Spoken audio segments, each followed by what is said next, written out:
काय झालं म्हणजे? कशाला तू करते?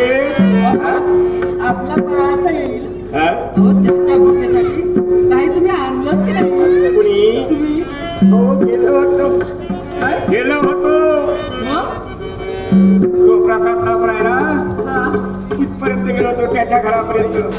त्या म्हाताऱ्याला कोणी विचारला ग, विचारला पाहिलं मोठे मोठे सांगतात काय हे मोठं ते मोठं ते मोठं पाहिलं काय ते पटलं मला पटलं सर्व अहो मोठं. प्रसाद या माणसाने आपल्याला जर का काही विचारलं दिलं नाही ग, काही दिलं नाही. तुम्ही जर का काही आणलं नसाल तर माझ्या बाळाला काय खाऊन घालू? हा?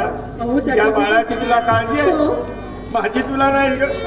अहो. खरं मी काय खाल्लं की नाही असं काय विचारत अहो नाही. तसं नाही हा? हो. पोटच्या पोराची तुला आठवण आहे, पण या म्हाताऱ्याची आठवण आहे. हे म्हणलं होतं. हा? माझ्या हे बाळाचा विचारलं. माझा जीव चिडचिड करतो. हा, बाळाकडे कुठं? हा, बरोबर आहे. तुला त्या बाळासाठी जीव तुटतो आहे, पण माझ्यासाठी नाही ग. कारण अहो तसं नाही हो. लग्न झालं